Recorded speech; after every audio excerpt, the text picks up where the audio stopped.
शिवाय हर हर भोले नमः शिवाय नमः शिवाय ओम नमः शिवाय हर हर भोले नमः शिवाय रामेश्वराय शिव रामेश्वराय हर हर भोले नमः शिवाय रामेश्वराय शिव रामेश्वराय हर हर भोले नमः शिवाय। वेलकम अगेन दोस्तों to my YouTube channel mountaineer ओम।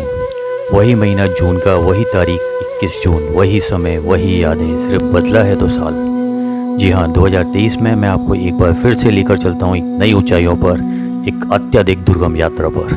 वैसे तो हिमालय की बर्फीली पहाड़ियों में कई देवस्थान ऐसे भी हैं जहाँ की न केवल धार्मिक मान्यताएं अतुलनीय हैं, बल्कि मनुष्य को ये सोचने पर भी मजबूर कर देती हैं, क्या सच में ये संभव है। ऐसा ही एक पर्वत जहाँ इंसान अपने पूरे जीवन काल में एक ही बार जाने का सपना देखता है, लेकिन पहुँच वही बात है जिसको स्वयं भोलेनाथ बुलाते हैं। मैं बात कर रहा हूँ इस बार उस पर्वत की जहाँ भगवान शंकर और अर्जुन का युद्ध हुआ था, जहाँ पर अर्जुन को पाशुपतास्त्र अस्त्र की प्राप्ति हुई थी। मैं बात कर रहा हूँ इस बार उस पर्वत की जिसे भगवान शंकर का शीतकालीन निवास भी माना जाता है। मैं बात कर रहा हूँ इस बार उस शिला की जो 22,000 फीट की ऊंचाइयों पर स्थित दिन में 5 बार अपना रंग बदलती है। जी हाँ, मैं बात कर रहा हूँ इस बार पंच कैलाशों में द्वितीय सबसे बड़ी कैलाश श्री की 9 कैलाश की। इनकी चमत्कारिक शिला 79 फीट ऊंची और 16 फीट चौड़ी है। कि 9 कैलाश पहुंचने के लिए आपको सबसे पहले पहुंचना पड़ता है दिल्ली से आपको SPD कश्मीरी गेट से बस लेनी होती है चंडीगढ़ के लिए, जो पड़ता है 245 किलोमीटर, या फिर आप डायरेक्ट दिल्ली से रिकांगपिओ की बस ले सकते हैं, जिसके लिए आपको प्रायर बुकिंग करनी होती है। चंडीगढ़ से शिमला होते हुए एक बार फिर हम लोग पहुंचते हैं रामपुर बुशर। रामपुर से एक रास्ता जाता है श्रीखंड महादेव यात्रा के लिए, जो मैंने लास्ट ईयर किया था, और दूसरा रास्ता जाता है शोंगटोंग ब्रिज के लिए। इसकी दूरी तकरीबन 100 किलोमीटर है, और शोंगटोंग ब्रिज से तंगलिंग झूले द्वारा सतलज नदी को पार करके पहुंचना होता है तंगलिंग विलेज, जहां से आपके 22,000 फीट ऊंचे भगवान के 9 कैलाश तक पहुंचने की चढ़ाई शुरू होती है, और शुरू होती है आपकी शारीरिक और मानसिक क्षमता की परीक्षा। कैलाश मानसरोवर यात्रा तो आपने कई बार सुनी होगी, लेकिन बहुत ही कम लोग होंगे जिन्होंने इस कैलाश यात्रा के बारे में सुना होगा। तिब्बत स्थित कैलाश मानसरोवर के बाद 22,000 फीट ऊंचे इस पर्वत को पंच कैलाशों में दूसरा सबसे बड़ा कैलाश माना जाता है। किन्नौर कैलाश हिमाचल प्रदेश के किन्नौर जिले में तिब्बत सीमा के समीप स्थित 6500 मीटर ऊंचा एक पर्वत है, जो कि न केवल हिंदू धर्म बल्कि बौद्ध धर्म में आस्था रखने वालों के लिए भी विशेष धार्मिक महत्व रखता है। अत्यधिक ऊंचाई पर होने के कारण किन्नौर कैलाश शिवलिंग चारों ओर से बादलों से घिरा रहता है, इसलिए 79 फीट ऊंचे शिवलिंग तक पहुंचना अत्यधिक कठिन माना जाता है।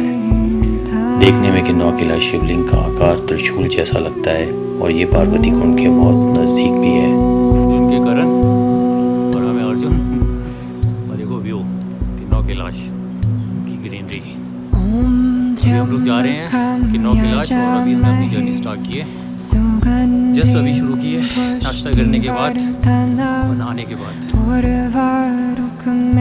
जय श्री किन्नौर कैलाश। चलिए दोस्तों, शुरू करते हैं यात्रा। Shongtong bridge, the way to Kinnaur Kailash. और ये रहा मेरा मोटर। दिनांक 24 जून 2023, शोंगटोंग ब्रिज। शोंगटोंग ब्रिज पर उतरने के बाद से स्टार्ट होती है मेरी ट्रैकिंग तंगलिंग विलेज के लिए, जो है शोंगटोंग ब्रिज और साथ में बहती हुई सतलज नदी से 3 किलोमीटर की दूरी पर। तंगलिंग विलेज में तकरीबन 1 घंटे के रिफ्रेशमेंट के बाद शुरू होती है आज के पहले पड़ाव की चढ़ाई, जो है गणेश पार्क। गांव के मंदिर में माथा टेक के शुरू होती है हमारी आज की 10 किलोमीटर की एकदम खड़ी चढ़ाई। नमस्ते, जय बोले की। ये यहाँ के लोकल हैं, और ये हमारे नेपाल के भाई करण बाबू हैं, जिनके हवाले मेरी बॉडी साथी हो। बहुत ही कमिटेड हार्डवर्क लड़का है ये। से हाय करण। और इन्होंने मेरा बैग कैरी किया हुआ है, और ये मेरा हेल्पिंग हैंड है इस पूरे टूर पे। ये थोड़ा सा आपको विश्लेषण करेंगे इस किन्नौर कैलाश यात्रा के बारे में। बताओ भैया कि किन्नौर कैलाश की यात्रा कैसी है करण बाबू? कैलाश तकरीबन कितने फीट होगी ये हाइट?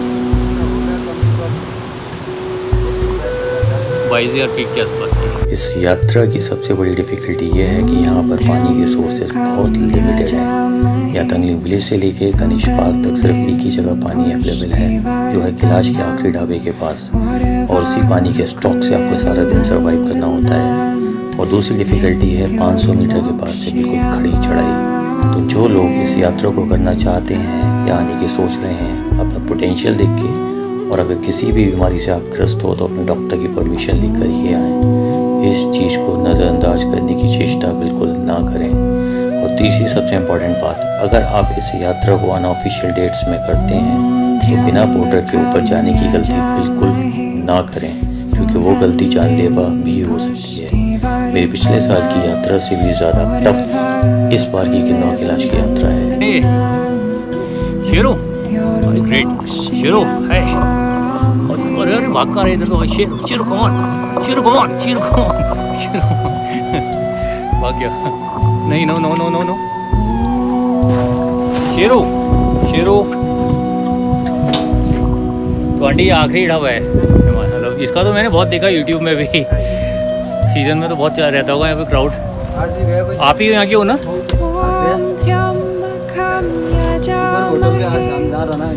अच्छा अच्छा अच्छा, गणेश गुफा में जो है, नहीं वो हाँ गणेश पार्क में, राइट। चलिए आगे बढ़ते हैं। कैलाश के आखिरी ढाबे से चढ़ाने के लिए प्रसाद लेने के बाद थोड़ा आगे जाते हुए और इस रूट के पहले और आखिरी झरने से पानी के स्टॉक को फिल करते हुए एक बार फिर बढ़ चलते हैं हम आज के आने वाले चैलेंजेस की ओर। पानी और ड्राई फ्रूट्स ही मेरे लिए एकमात्र विकल्प थे सारा दिन सर्वाइव करने के लिए। चढ़ाई का लेवल इतना स्टीप है कि 2-3 घंटे बाद ही मेरे पैर में क्रैम्प आ गया। इसकी वजह से चलने में दिक्कत आने लगी। मजबूरन मुझे पेन किलर का सहारा लेना पड़ा। इसके बाद धीरे धीरे हम लोग अपनी मंजिल की ओर बढ़ने लगे। वैसे तो हम 2 लोग इस यात्रा पर आने वाले थे, एक मेरे मित्र जो कपूरथला से बिलोंग करते हैं और एक मैं। लेकिन वो कहते हैं ना, बोलेगा जब बुलावा आता है तभी हो जा पाता है। अपनी मर्जी से कोई नहीं जा पाता है। इस बार बुलावा सिर्फ मेरा था, तो बस मेरे को ही जाना था। ये बहुत ही ज़्यादा मैंडेटरी है। ये इसलिए लगाया गया है क्योंकि कुछ लोग यहाँ से ब्रह्म कमल जो पुष्प है उसको चुरा कर अपने घर ले जाते हैं, और एक नहीं 10-15 बंदे की मात्रा में। तो ऐसे व्यक्तियों के लिए ये बोर्ड लगाना अनिवार्य था। लास्ट ईयर ही एक बंदा अपने 3-4 बैग भर के ब्रह्म कमल के फूल लेके अपने घर जा रहा था अनऑफिशियल यात्रा में, और चेकिंग के दौरान उसको जो पकड़ा गया तो ना केवल उसको पेनल्टी लगी बल्कि 1 हफ्ते की सज़ा भी हुई। तकरीबन 2 रात और 1 दिन की कंटिन्यूस ट्रैवलिंग करने के बाद और पूरे दिन की स्टीप चढ़ाई चढ़ने के बाद मैं पहुंचता हूँ शाम के तकरीबन 6 बजे आज के पहले पड़ाव गणेश पार्क। गणेश पार्क आते आते मानो ऐसा लग रहा था जैसे शरीर की सारी ताकत खत्म हो गई। जैसे ही मेरे को टैक्स बिना खाना खाए सो गया। अत्यधिक वर्षा होने के कारण सेकेंड डे हमें गणेश पार्क में अपने टेंट में ही स्टे करना पड़ा, क्योंकि इस दिन ऊपर पहुंचना लगभग असंभव था। इस वक्त मुझे उन यात्रियों की बात याद आई जो रास्ते में मिले थे और अत्यधिक वर्षा और मौसम खराब होने के कारण गणेश गुफा से ही अपनी यात्रा खत्म करके वापस लौट गए थे। तो मुझे भी यही चिंता सताने लगी, कहीं हमें भी यात्रा का अंतिम विराम यहीं गणेश पार्क में ना देना पड़े। लेकिन संध्या काल होते होते भोलेनाथ की कृपा से बारिश बंद हो गई और हमने एक बार फिर अपनी कमर कस ली अपनी किन्नौर कैलाश यात्रा की अंतिम पड़ाव पर पहुंचने के लिए, क्योंकि तीसरे दिन की यात्रा शुरू करने के लिए हमें रात्रि 2 बजे उठना था और हर हाल में दोपहर के 12:30 बजे तक ऊपर पहुंचना था, क्योंकि उसके बाद किन्नौर कैलाश किला के पास बहुत तेज़ी से मौसम ख़राब होना शुरू होता है और बिल्कुल खड़ा नीचे की ओर उतरना होता है, क्योंकि लगातार चढ़ने उतरने के बाद रात्रि लगभग आपको 10-11 बजे तक आपको गणेश पार्क भी पहुंचना होता है। तो जितना जल्दी आप शिला तक पहुंच सकते हैं उतना ज़्यादा टाइम आपको शिला पर रुकने के लिए मिलता है। चलिए दोस्तों आगे बढ़ते हैं। यात्रा का तीसरा दिन सुबह के 2:20 पर शुरू होती है अब तक की मेरी सारी यात्राओं की सबसे कठिन दिन, और शुरू होती है मेरी मानसिक और शारीरिक क्षमता की परीक्षा। रात्रि के अंधकार में हम 3 यात्री और 2 पोर्टर निकल पड़े आगे की ओर।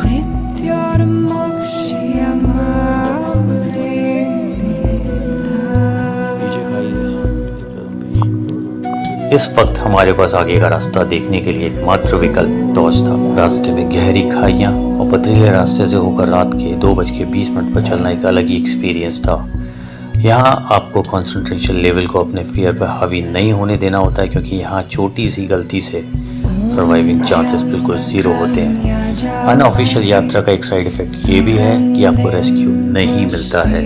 ये यात्रा आप अपनी खुद की रिस्क पे करते हैं, इसलिए मैं फिर से दोहराना चाहूँगा, अगर आप फिट भी हो, कॉन्फिडेंट हो और पोर्टल लेकर भी आते हो, तब भी सिर्फ ऑफिशियल यात्रा के बारे में ही कंसिडर करें, क्योंकि उस वक्त आपकी सर्वाइविंग के चांसेस कंपैरेटिवली ज़्यादा होते हैं। तकरीबन 3 घंटे अंधेरे में गहरी खाइयों के बीच पहाड़ चढ़ने और उतरने के बाद थोड़े उजाले में तकरीबन 5:10 पर हम लोग पहुंचते हैं आज की यात्रा के पहले ग्लेशियर, जिसको डेंजर पॉइंट भी कहा जाता है, क्योंकि ये ग्लेशियर अनएक्सपेक्टेडली कभी भी नीचे की ओर सरकना शुरू हो जाता है और बहुत तेज़ी से नीचे की ओर जाता है। इसलिए इस पॉइंट पर अब तक बहुत इंसिडेंट सुनने को मिलते हैं, जिससे कुछ लोग तो ग्लेशियर में भी समा गए हैं। सुबह के तकरीबन 6 बजे डेंजर पॉइंट ग्लेशियर को क्रॉस करके हम लोग पहुँचते हैं गणेश गुफा। अगर आपकी स्पीड और स्टेमिना अच्छे हैं और आपको -7 to -10 में सर्वाइव करना आता है अपने खुद के स्लीपिंग बैग्स के साथ, लेकिन बिना पानी के, तो आपका स्वागत है गणेश गुफा में। जी हाँ, गणेश गुफा में आपको ब्लैंकेट्स या स्लीपिंग बैग्स अपने खुद के कैरी करने होते हैं, क्योंकि यहाँ कुछ भी नहीं होता है और दूर तक पानी ना होने के कारण आपको पानी का स्टॉक खुद कैरी करना पड़ता है।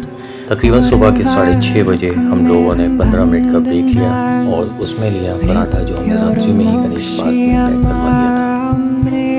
ब्रेकफास्ट करने के बाद और खुद को थोड़ा री एनर्जाइज करने के बाद अब शुरू होता है इस पूरी यात्रा का सेकंड चैलेंजिंग पैच, क्योंकि अब से सारा दिन बोल्डर्स और ग्लेशियर्स में ही आपको चढ़ना है और चढ़ाई भी एकदम खड़ी। शायद वीडियो के माध्यम से आप फील नहीं कर पा रहे होगे इस डिफ़िकल्टी का लेवल, लेकिन यकीन मानिए ये यात्रा और पैच, क्योंकि मैंने श्रीखंड भी किया है तो ये भी कर रहा हूँ, ये यात्रा बहुत टफ है, स्पेशली जब ग्लेशियर्स, स्नो और बोल्डर्स पीक पर है। यहाँ मैं एक अनुभव और अपना शेयर करना चाहता हूँ। श्रीखंड महादेव की जब मैंने अनऑफिशियल यात्रा की थी, तब भी मेरे को पूरे रूट पर 70-80 लोग ही मिले थे, और श्री की 9 कैलाश की यात्रा में मेरे को सिर्फ मेरे अलावा 15 यात्री ही मिले हैं, जो यहाँ पे सारा रेस्क्यू और सारा हम लोगों की हेल्प करते हैं कि 9 कैलाश भगवान के पास चढ़ाने के लिए। सूरज जी कितने फीट पे हैं? कि 9 कैलाश 22,000 फीट पे हैं। और कितना पुण्य का काम कर रहे हैं। ये जून के महीने में जब बर्फ पूरी घुटनों तक थी, 4 बार लोगों को लेके ये 9 कैलाश के दर्शन करा रहे हैं। अभी तो जून की स्टार्टिंग में। तो आप इसी से अंदाज़ा लगा लीजिए कि अनऑफिशियल इस यात्रा को बहुत कम लोग करते हैं, और उन 15 में से आज की यात्रा में सिर्फ 3 यात्री और 2 पोर्टर हैं जो इस यात्रा को कर रहे हैं। जय श्री की 9 कैलाश। चलिए आगे बढ़ते हुए तकरीबन 7 बजे हम लोग पहुंचते हैं पार्वती कुंड। पार्वती कुंड ये वही स्थान है जिसको माँ पार्वती ने अपने स्नान के लिए इस कुंड को प्रकट किया था। मान्यताओं के अनुसार अगर आप अपनी कोई इच्छा मानते हुए सिक्का इस कुंड में डालते हैं तो वह पूरी हो जाती है। पार्वती कुंड पर माथा टेकने के बाद और एक लंबी गहरी सांस भरने के बाद शुरू होती है इस पूरी यात्रा का टफेस्ट पैच, क्योंकि यहाँ से चैलेंज न केवल ग्लेशियर्स का बल्कि ये 10-10, 12-12 फीट ऊंचे बोल्डर्स को क्रॉस करके एकदम खड़ी चढ़ाई चढ़ते हुए ऊपर जाना है। पानी का स्टॉक भी तकरीबन खत्म होते हुए हिम्मत और ताकत दोनों जवाब देते हुए फिर भी भोले ने बोला है तो जाना है, हर हाल में जाना है, अपने परिवार के आशीर्वाद और भोलेनाथ की कृपा से। 3 दिन की अब तक की सबसे टफेस्ट ट्रैकिंग करके मैं पहुंचता हूँ 22,000 फीट की ऊंचाई पर बैठे हुए श्री के 9 कैलाश भगवान के चरणों में, और बस इसके बाद मेरे पास शब्द खत्म होते हैं। जय श्री के 9 कैलाश। कर्पूर गौरम करुणावतारम संसार सारम भुजगेंद्रहारम सदा वसंतम विद्या विंदे भवम भवानी सैधम नमामि।